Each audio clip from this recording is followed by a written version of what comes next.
when we get to this stage where this whole room now is a computer and you can speak to the computer and the computer has a whole historical record of the planetary memory, what will be the most remaining important aspects of the educational process? And what does that look like?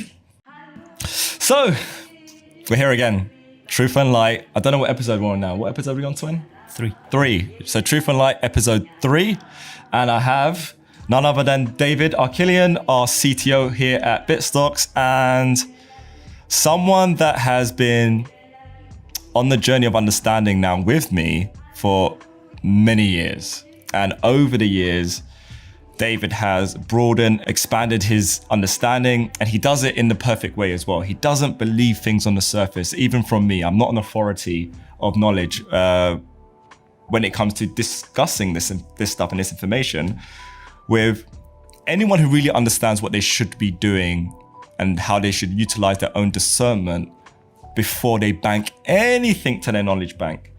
And what I love about David is he'll run off, he'll do his own research, and he'll come back with questions in order to broaden and expand his own perspective, as opposed to trying to maintain the perspective that is already achieved.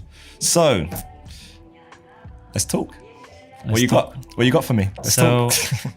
I was made aware that this is a place where we can also acquire knowledge. So what from the vacuum, not necessarily. What a better way to acquire knowledge if we can talk about education. Okay. I genuinely wanted to hear your opinions about certain ways how education is set up nowadays. And one of the main things, obviously, is from the young age of people getting into the educational system and mostly spending their 1/3 of their life. If you think about it, like someone going to school spends 8 to 9 hours, even at a very young age, right? Huge chunk of their So life. Yeah. they're formed and shaped in a different way outside of your house, family, and things like that. So I have, obviously I have a son, for people who don't know, and it is a very important topic for me right now because I can see loads of things in him changing outside of his behavior, being influenced by the school, by the people that he interacts with, the small group of people that he makes friends with. So it is a very, very important topic right now. And I think the best I can do as a father is to give him the best path for the better education. And I wanted to hear your opinion about what you think is the current education maybe lacking, or what is it good at? And we can expand from there. Oh, 100. So it's a great subject matter because I've got 2 little ones, right? Both of which now at the age of schooling. So it's the same issue amplified. And it's not an easy one because on the surface, I'll say, yep, I'm not pro the educational system for the same reasons people are traditionally pro the educational systems. I am pro the educational system around social integration, learning life skills, and ironically, not so much the test scoring educational aspect, right? I want to take responsibility on my own shoulders how to best educate my children.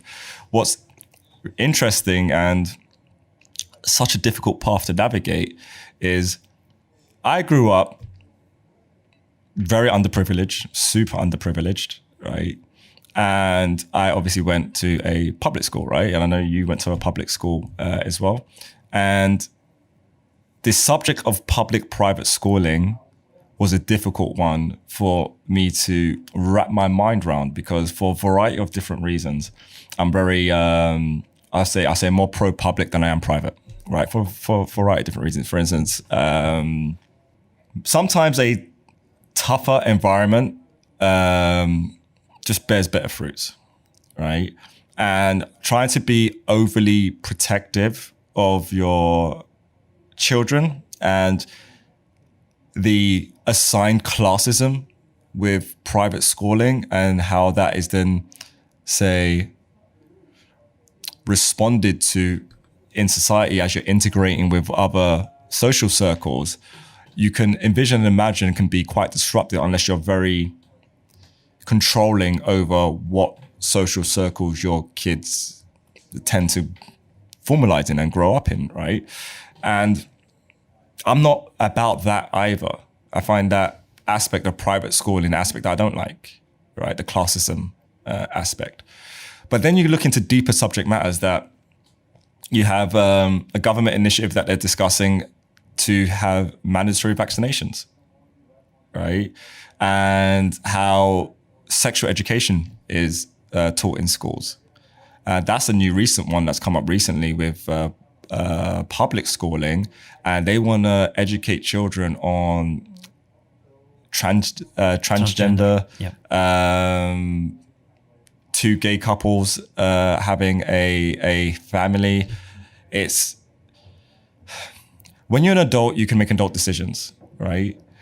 Enforcing decisions on the adolescence of our society, when you have sight, and we have sight as to what their bigger agenda is and how they seed in the bigger agenda right at the grassroots levels, which is our kids, the future of our generation. So I can't sit here with like a completely conclusive, say it's private schooling, is public schooling.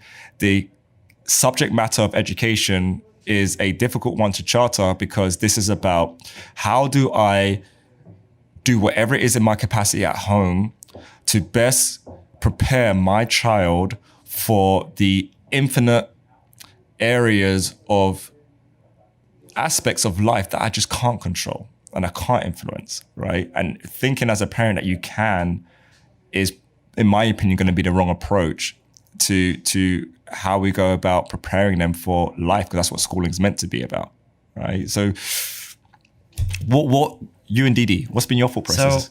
So, obviously as a parent, you are very attached to your kids. It's natural. You want to protect them.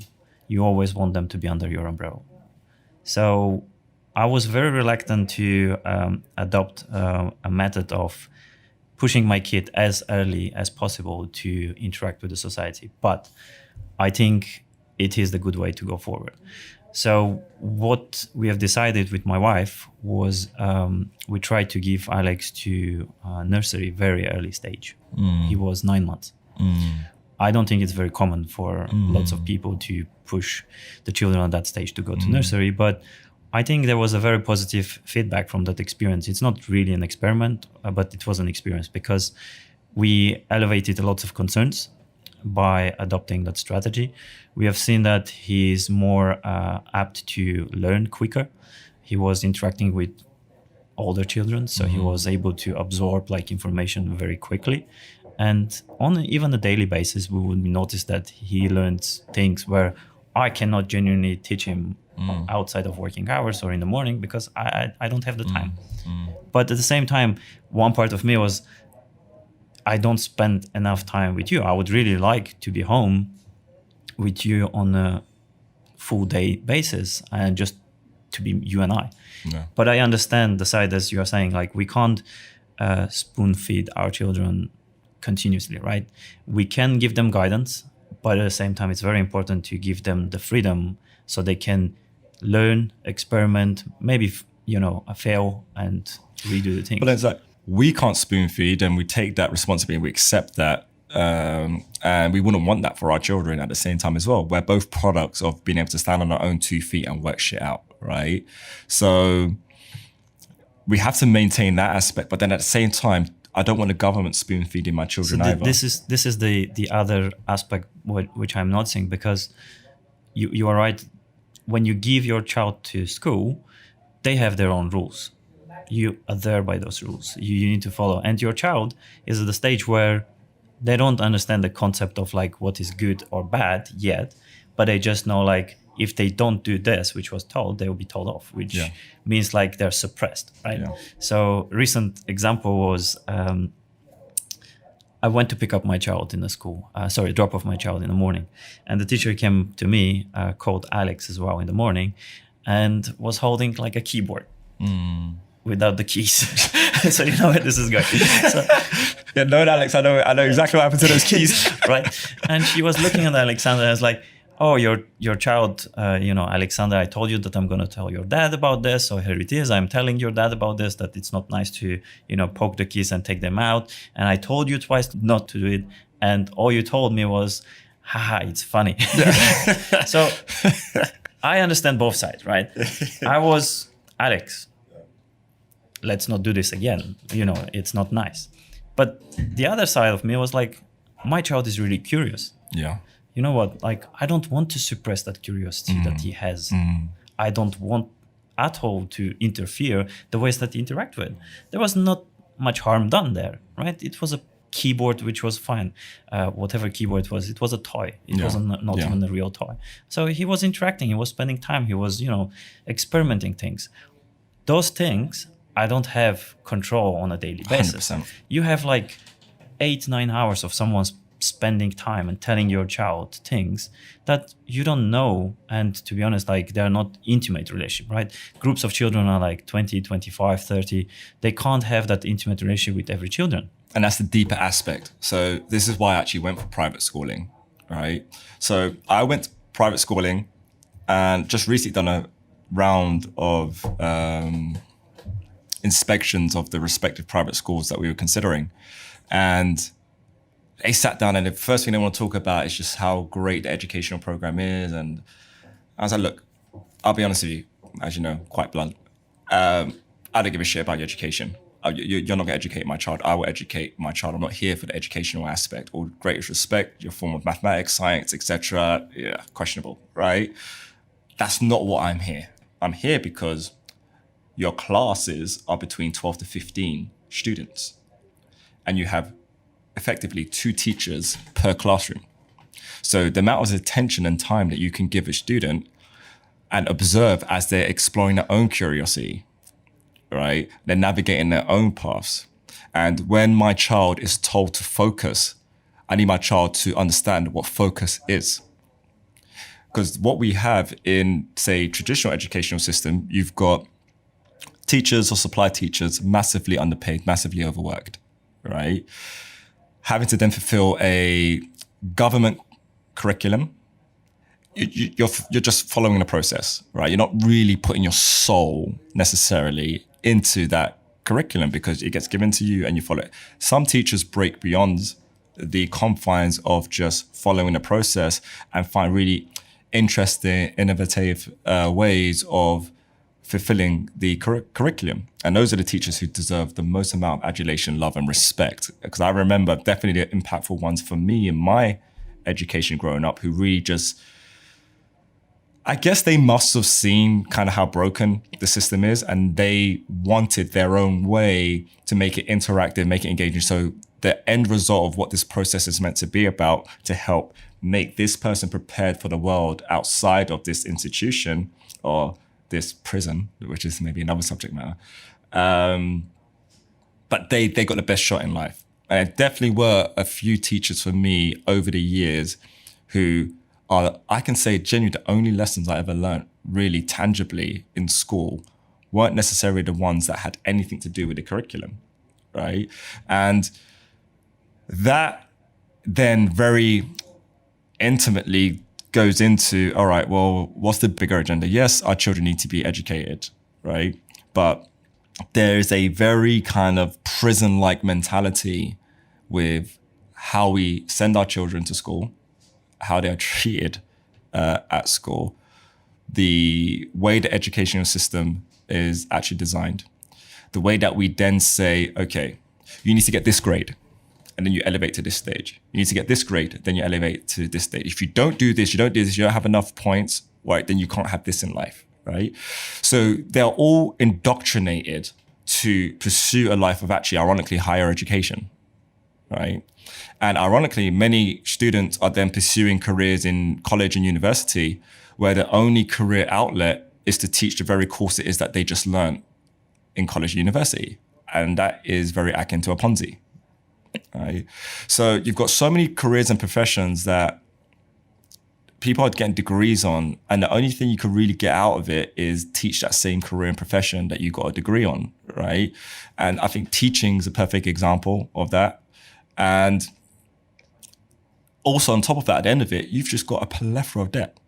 It's a system trained to tell you that there's someone else in society who's more knowing, who's more ambitious, who's more courageous, who deserves the right that when you sit in front of them to say, you are worth £60,000 a year, you are worth £50,000 a year.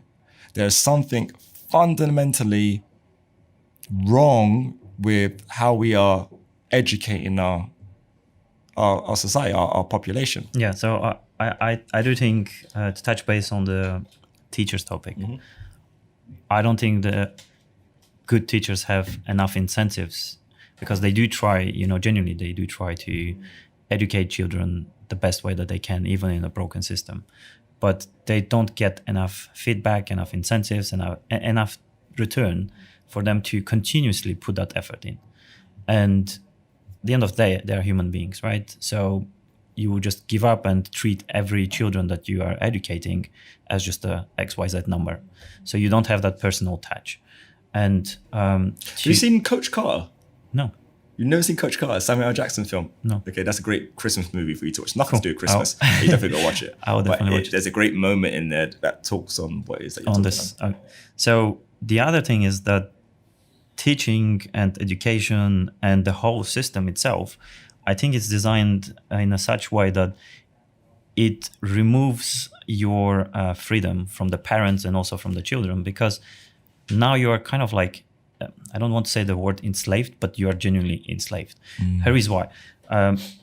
If you go back like maybe 20, 30 years ago, as a family, a single parent would have been able to sustain the family. So you will have maybe more time from the mother or the father to spend time with the children and have that really good bonding. The children can still go to school, but not like 8 to 10 hours. It's that whole, I think that's like tail end of what, Reagan era. Every household should own a home. Yeah, exactly. Yeah. So the incentives were there, right? For people who, yes, your child should be educated, but not at the expense of your children should be from 8 to 5. Strong family values. Yeah, the family values are distorted nowadays. On that point, in fact, if you even correlate the TV programs of the time to today and correlate what we see in the educational system and the actions of those who have been educated by the educational system, right? We don't have a moral compass anymore, okay? I give my own self as an example. I was born in 1987, okay? And even with being born in 1987, I can still pull some very clear parallels between how family values were communicated in the 90s to how family values are communicated today, okay? I grew up on My Wife and Kids and Fresh Prince, two positive Black families, okay, who were successful, who had a beautiful family, who were embracing love, not hate. I remember being young thinking, I want my family to be like that when I grow up. Genuinely, I remember having that feeling and that sentiment, right? Today, I have Caitlyn Jenner, right? And then we see the consequences of that narrative wash its way around the planet. And I'm going to speak out against this, and trolls hit at me. I don't give a shit on this subject, because if someone as an adult expresses themselves and says, for whatever reason, it could be biological, it can be psychological, irrespective, whatever it is for that person, all the power to them, right? But with that being said, you cannot ignore a biological function. Nature's nature, right? Man, woman procreates. And this is based on genetics and genitals, right? So just because you feel that you are a spiritual being that's caught in the wrong manifestation of gender in a vessel, happens. I'm not accepting that it doesn't happen, happens, cool, no problem. But does that mean that society should then enable a transgender to compete at a women's sport, or a transgender male to female should compete at women's sport, or the other way around, being female to male, then compete at a man's sport, right? Because if it is a female converting to become a male, and then has to get in a ring with Anthony Joshua, Good example. right? What do you think the media headlines will be the following day? Role reverse now, okay? Anthony Joshua looking male, converts into a female, and then competes in female boxing. What do you think the headlines will be tomorrow? It's very biased. Right? And it's where we have to like draw the line and then look at a deeper level and say, all right, no one's against diversity. I'm not against diversity. I'm not against people being whatever they want to be, whoever it is that they want to be, how they want to be it, right? Nothing against it at all. However, when you're trying to manipulate what someone's distortions or someone going through their own discernment process or someone else's decision that they've made in sovereign capacity, and you manipulate that towards some political or some messed up agenda, negative against humanity agenda as to what it is that you're trying to go out there and invoke, it just puts, you'd be way too naive to just take it as face value. Especially when you've got things out there like, say, Georgia Guidestones, where they actually list the mandate of what it is that they want to do on this planet, right? And right at the freaking top, they've got depopulation. So they want to reduce world population to sub 500 million people, right? So a bunch of people out there being transgender means that you've got less people reproducing.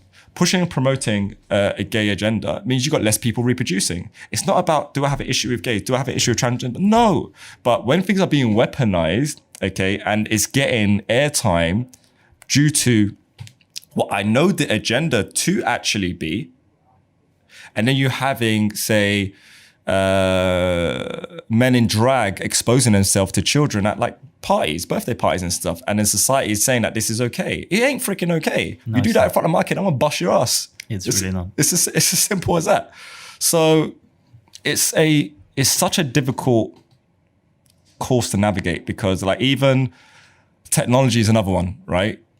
So with kids and education, like how much time do you let your little one on, say, an iPad or iPhone? Or... Yeah, so this is just a subset. Similar to education, I do consider technology to be a subset of tools that people can use for good or bad, right? We have seen with the whole censorship coming into place when people were trying to vote for political people, and then we see loads of tools which are being weaponized, as you said. It's not just down to a single path. It's overall like how many tools I can have to control the overall narrative from different angles. And it comes from early stage of your you being young, growing, and seeing around you. Well, even if you do 360, if everything is controlled, you have no exit. How do you actually see what is the correct thing to see or not if all you do is you are confined within a circle? You can't. You seriously can't. So I do have genuine concerns, be it from the educational side, but also technology, as you said. It's very... Technology has now became like a necessity, right? I wasn't even using a mobile phone maybe 10, 15 years ago. But there's a really funny story about the Nokia engineers. Have you heard that one? So when Apple announced their first iPhone, so obviously at that stage, Nokia was dominating the market, literally like 90% of the mobile phones. 3210 face. What's that? The best one. That face off, right? As a second face off. You had face off, then you had 3210, and it was a double back face off. Yep. So one of the engineers got hold of the early versions of the Apple phone, iPhone, brought home, and I think it was his daughter who started like playing with the phone and started spending like hours. Yeah. And then when it came time to go to bed, he tried to take the phone away, and it's like, "Hey, Daddy, can you leave the magic phone around me?" Like, how quickly you can just indoctrinate by just a small piece of hardware or software, technological, educational. It's just that invasion, that invasion that you have is very quick. So as we see in the explosion of mobile phones, suddenly everyone has mobile phone. So on this, I have actually been experimenting on my own kids with this stuff, right? So the VR things, isn't it?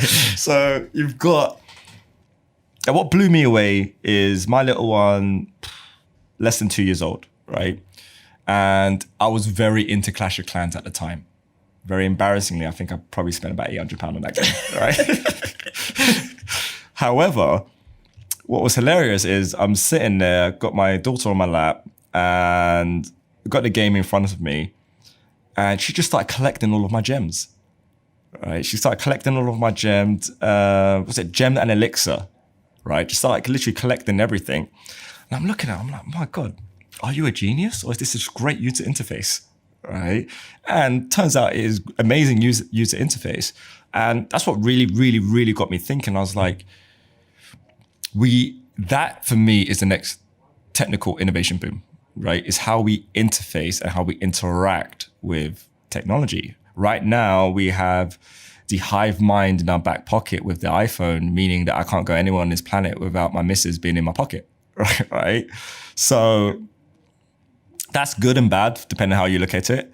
But what is a massive achievement in technological innovation, we're also actually limited by our thumb inputs, right? And now we've got voice inputs with things like Siri, but it's not an immersive experience, Siri, which is why I don't use it probably anywhere near as much. In fact, I'd never use Siri. I use Alexa every now and again, right?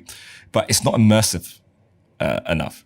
So what I find interesting with technology is obviously like VR, augmented reality, is as soon as I put that headset on the kids, they are straight in, no educational curve, no learning curve, no needed to tell them what to do and how it is that they need to actually do it. Like right now, my kids couldn't play Super Mario properly, right? Just basic SNES Mario, they wouldn't be able to play that properly right now.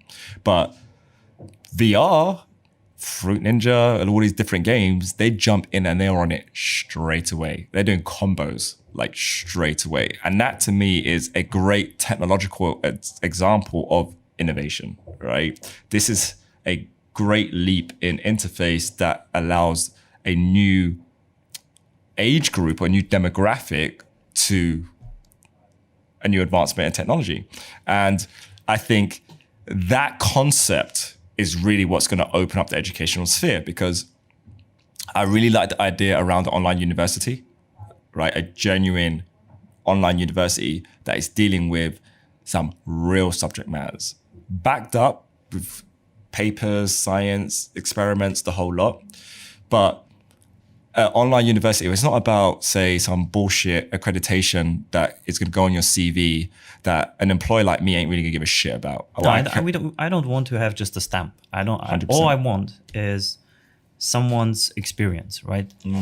And the best way for someone to get an experience is to try something. Even if you fail, so be it. Yeah. At least you know where you failed and why you failed and what you can do to do better.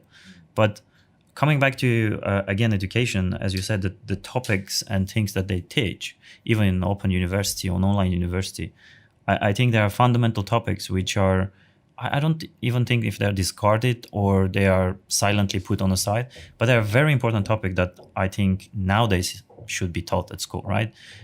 Your financial sovereignty, one, your privacy, your data that you share, your information, your rights, all those things. Data rights, 100%. All those things. Why they are not even mandatory? Like, I have never seen a university advocating for those topics, right? But now children are continuously connected. I understand because I'm at the stage where I have started using, but I also know what the repercussions are. But the children, no idea. They have no idea that they are sharing continuously their data and how that data can be used for good or for bad.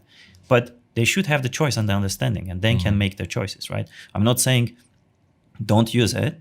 Know the repercussions that can happen if you do. On that, in fact, that could evolve to be something quite cancerous and malicious, even more so than it is today, because you're going to have a world, say 5-10 years time from now, where you can have retrospective analysis as to how your characters developed as you navigated your way through society, being an online society, and your history and things that you've done that you thought you was doing nonchalantly without any form of monitoring on you. When it comes to that big job at well, if Goldman Sachs going to check boxes. Yeah, Goldman Sachs going to be around in 10 years. Goldman Sachs interview. All that stuff could be used against you. Exactly. Right.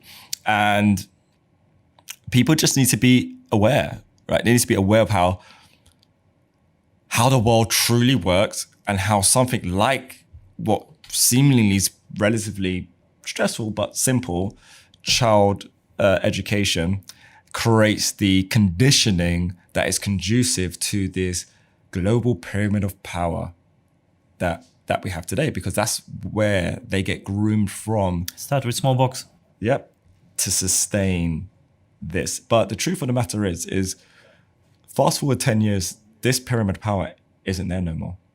I'm real confident in saying that this pyramid of power in this form is not there no more. And it's actually because their manipulation, ironically, hasn't been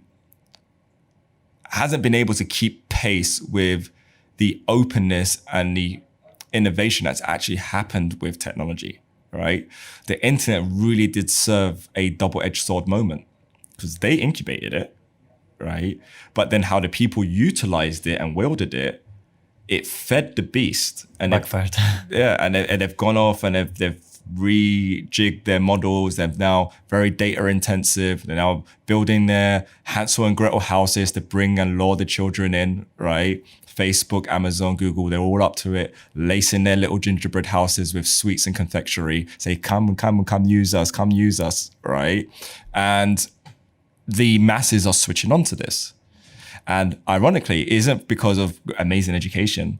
It's because the experiences, their sovereignty was challenged, whether that be subscriber base, being threatened and challenged by these establishments by being deplatformed, and the subscriber base therefore leads to their monetary earning potential. But it's been hit down so aggressively and heavily right now that even if you're just an observer, just a watcher of YouTube, just a viewer, right? And you're young, you're a millennial, you're gonna be into things like esports, you're gonna be into anime, you're gonna be into like music, artists, there's a variety of different things that you're gonna be into. It doesn't matter what genre of content you're into on YouTube. Pretty much every single genre right now will have an influencer who's speaking out against new rule changes. And that is educating the masses to say, okay, there is something called data sovereignty and we don't have it. So when you've got the good part about millennials is it doesn't take much for us to be rallied up and to be opinionated, right?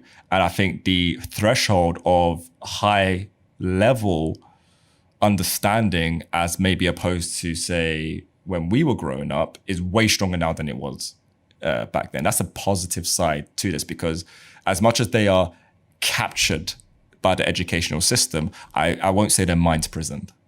No, right? I think you're right, and they are very well organized, and they do use the technology in their favor. That's something like we've seen with the Hong Kong protesters.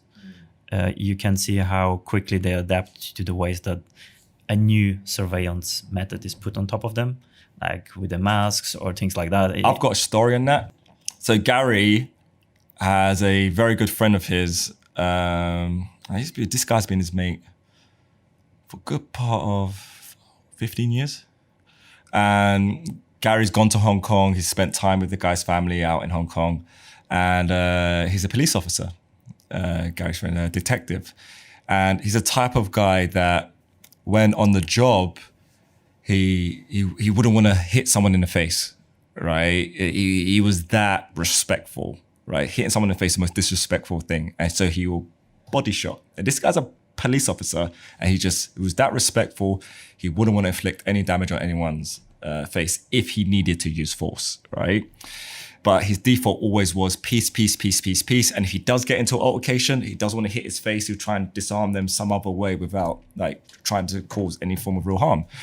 And frontliner Hong Kong protest, right? So if you looked into like the organization of the Hong Kong protests and just how impressively organized, it's the most organized protest I've seen anyone do out there. And I think that's a great testament to the Asian mentality as well. And the efficiency of how they go about doing things. But to be a frontliner is to be the one who is in the most danger, the person who's actually inflicting the most amount of damage, right, while protesting, the person who's throwing, basically the first line of defense and attack, right?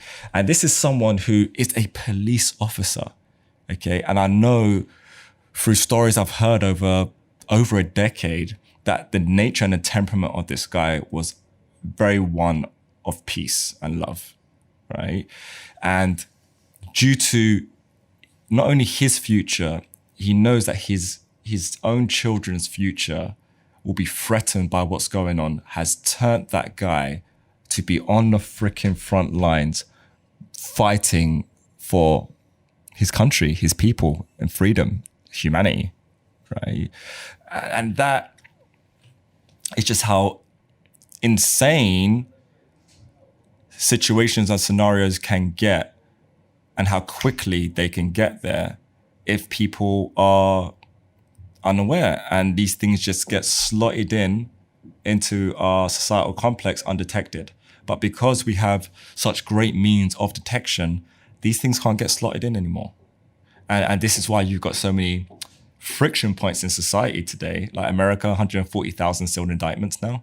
I think on Awakening 1, I said it was at 50,000 sealed indictments. It's 140,000 sealed indictments. Jeffrey Epstein was one unsealed indictment from that. So yellow vest protests all over Europe, right? UK, we've obviously got our own situation here with Brexit. And all of these things are correlated. And it all ironically tie back ultimately to education. And the reason why people are triggered is because the level and the rate of waking up around the planet right now genuinely has started to shift. And that does make me think at a much deeper level, say 10 years from now, what does the educational sphere look like? How do we reinvent it? How do we begin to start educating our future generations that the real value is fulfillment? The genuine real value is fulfillment. And in order to be fulfilled, there are certain qualities that you need to harbor as an individual, right, in order to achieve balance. So one of the aspects I love about private schooling is they do things like yoga and meditation, right? They teach a child to explore inner peace, right, and their inner space, because exploring your inner peace, inner space allows you to transform your outer space and your outer peace, right? And simple things like focus isn't just a word and a buzzword, right? They are actually taught how to focus, how to push away distortions and focus on the intent of the day, right? Or how to tackle and go about it. It's not a bad word, as you say. Yeah, it's right? really not. If you understand the meaning of focus, and you can learn how to focus when it's required, then you acquired a knowledge. But I do think a major shift for education to change to way that you want it to be needs to happen in a very profound way, where it completely needs to shift it. The reason I'm saying is because the way I see it right now, education is basically to maybe mute people because they don't have free time to think about other things. So once you go into education, first of all, lots of people don't even know, but they they hold massive debt, right? Because when I was a student, I remember the price for a yearly tuition was £3,000, and that's already like a lot of money for someone who is just starting his life career, right? Now we're talking about £10,000, and in America it's even worse, right? So the major component of education and you getting an education is tied with debt. Yeah. You suddenly have like debt to start with. Anxiety increases, stress management. Exactly. And all you do is you chase time to cover that debt, right? And that's automatic. You don't even have a say, because you work this much for a government, you're a PAYE scheme, cut. You need to pay off the debt. So as you said, there's lots of anxiety. There's lots of like thought process which goes through that channel, which is, this is the main thing that I need to worry. I need to cover my debt. But why there should be a debt for education? This is the first thing that human beings needs to be taught for free. Well, they don't consider us human beings. They consider us monsters. And ironically, that's actually why there's a recruitment company called monster.com. Really, genuinely, research into the real term and the terminology of referring to a human being as a monster and where that really actually comes from. Because when you are born, right, you're effectively a security that's traded on the stock market, and your future tax earnings are the asset, right? So your birth certificate is, for one, stamped in red because it's a blood ritual, right? And the security number is actually tradable on the stock market because you're cattle, right? You're an asset, you're resources, you're part of the country's future tax earnings. You're going to produce, and we're going to create bonds off the back of your future tax earnings, right? As a nation. So from birth, you have a legal entity, and then you have the human being. But you are tricked from birth to navigate your way through society as the legal representative, the legal entity, the entity that name is spelled in block capitals, different meanings. So straight away, as soon as I'm born, I'm on the grid and I'm a security. Someone's made money from me, right? And then I'm indoctrinated to go through an educational system, a process that trains me to think a certain way and to accept certain things, to walk into a debt-based society. And my first initiation into that debt-based society, guess what, is lumbered with debt, right? And then I'm told that I need to hop through as many doors as possible of gatekeepers in order to them to tell me and determine, as my whole life has been determined, what my value is, what my processing skills are, what my mathematical skills are, right? What my physical attributes and skills are. There's always someone else telling us what we are, what we aren't, right? And then putting a grading system to that. You look into my grades, schooling, I was a B and C student, right? I had a home tutor that told my parents I was a straight A student, easily straight A student. And to be honest with you, to be fair, I was actually should have been a straight A student. I wasn't interested, so I wasn't studying, right? I had a girlfriend at the time, so definitely wasn't freaking studying, right? I just wasn't interested. The only reason why my tutor thought I was a straight A student is because you're teaching me at home and my parents are in the next freaking room. I'm going to pay attention, right? But I was never, ever, ever really captured by the education system. In fact, I explored my own route to education. And it is the best thing I ever could have done, right? Because the journey that I walked wasn't lumbered and loaded with debt. It was full and enriched of experiences that I can actually genuinely learn from. And the quality of education, my teachers couldn't even dream of even having access, right? So this I know works. This is what my kids will be following, right? But I want to ensure that this type of thinking is more approachable to more people globally. And that definitely ties into obviously what it is that we're doing here at Bitstocks at a way deeper level that really can start coming through next year with certain partnerships and stuff that we're doing. But I know you're a product of that environment. So you went a lot more down the educational route, but it's, when you can explain in your own words, that is definitely not why you are where it is that you are. No, I had a really bad taste for education, to be honest. I don't have anything against education, as I'm saying. I think it's a mandatory step for you to access knowledge, but there are ways to teach education. That's the problem that I had with. So I don't think being in a school with 43 kids with one single teacher. Is that how bad it was? Is a way to start with. Whoa. And I also don't think when you pay a huge amount of money when you're a student to have 3 hours per week. Yeah. And 1 hour of those 3 was teacher was just reading a book that can be bought from Amazon for the tenner. So question to you then. 5 years from now, how do we have more innovation happening on SV as a result to tweaking how we are educated?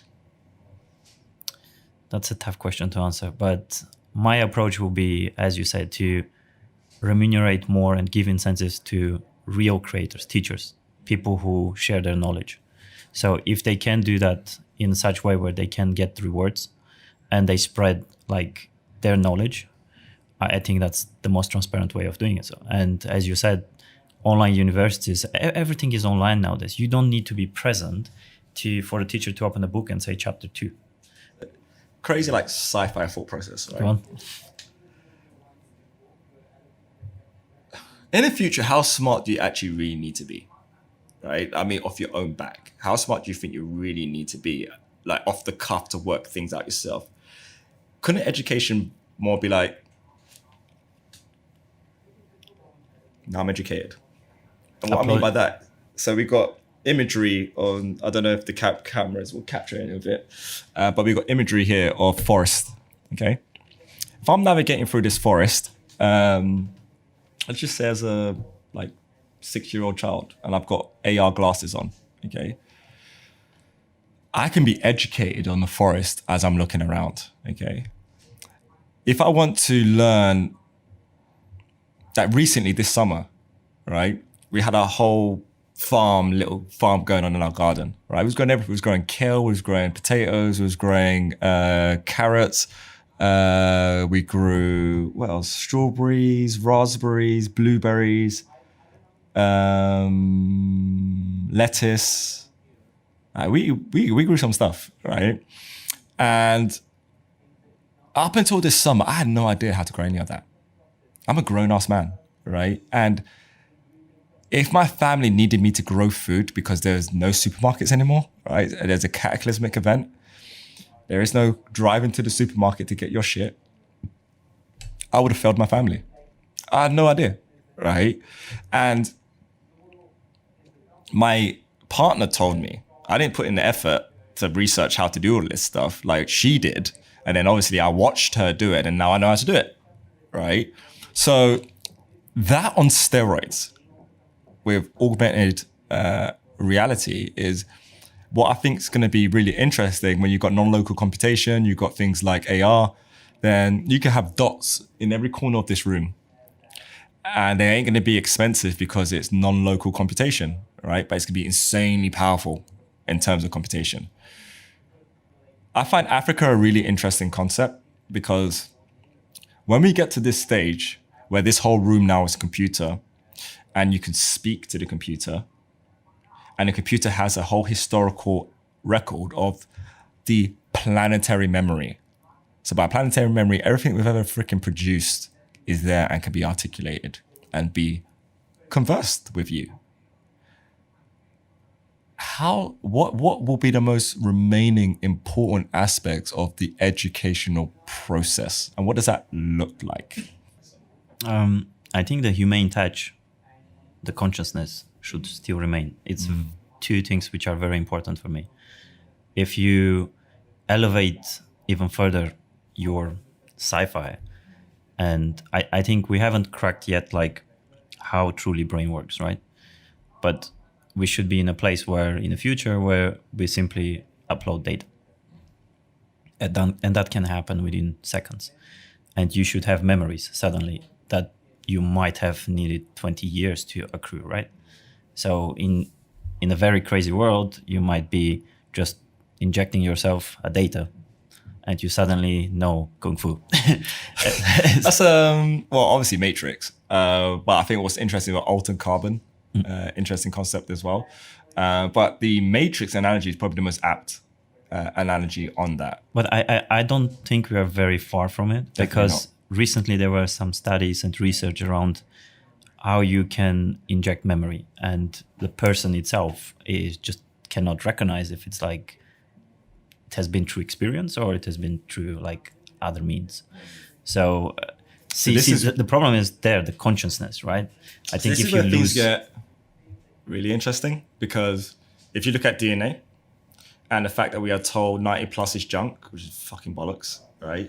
And then you look at, okay, again, how society is constructed from educational standpoint, telling you it's junk, to the educational process, indoctrination of government systems, then enforcing vaccinations, genetic manipulation, to Monsanto cases, genetic manipulation of food, to chemtrails, making the land infertile, genetic manipulation of food, hybridization, food, contamination of water, fluoride affecting your pineal gland.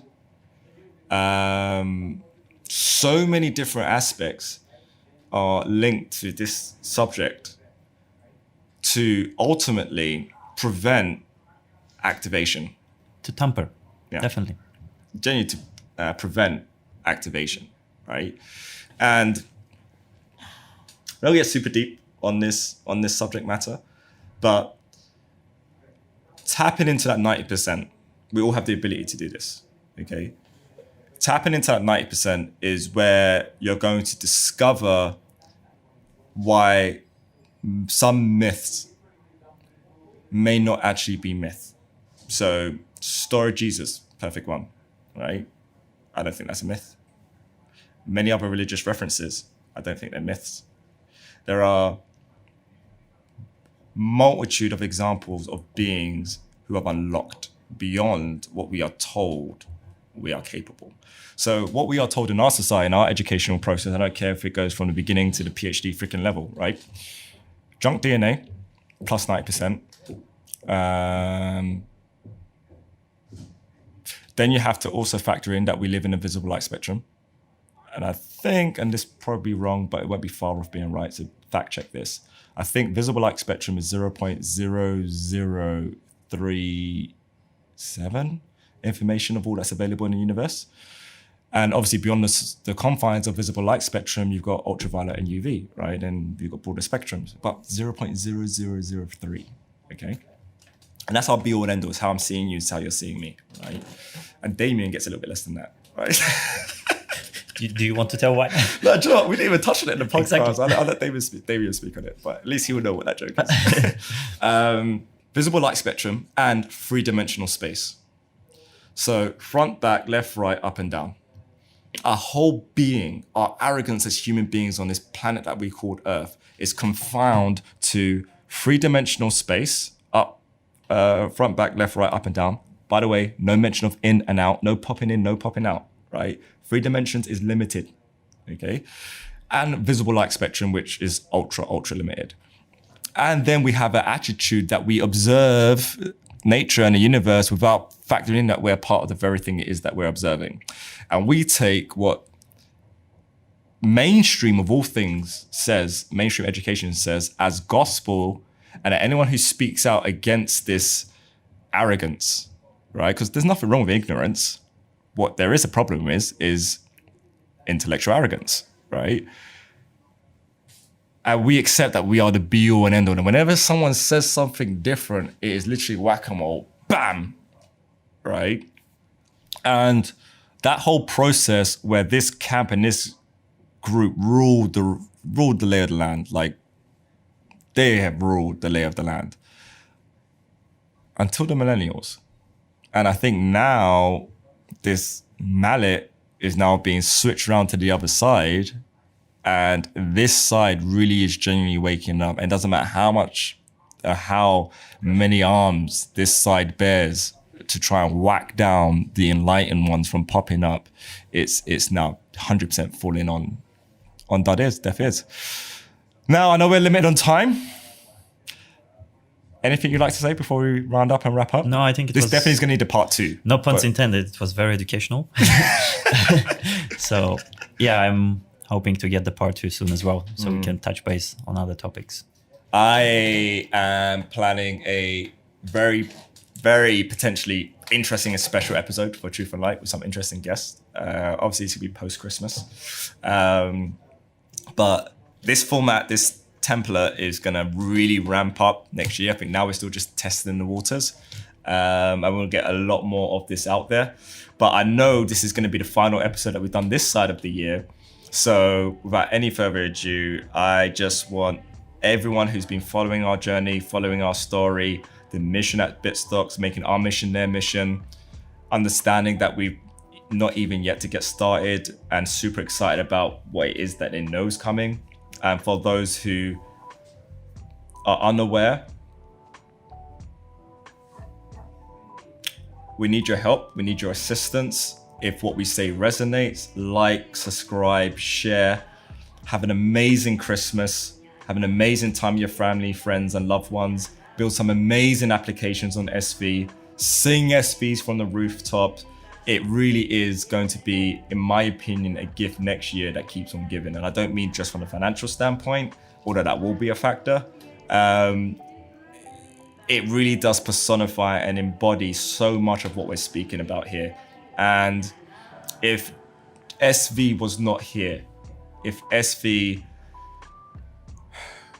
didn't break away from all the bullshit and the corruption in the cryptocurrency space, me and David will not be sitting here right now, even having this discussion within this format. We'll be sitting down having this discussion somewhere else, but we won't be navigating this space no more, because our mission and the impact that we want to have on the world wouldn't have been able to be achieved within this space. But fortunately, we do have SV, and we have so many other people out there who are committed to fulfilling this vision for the planet.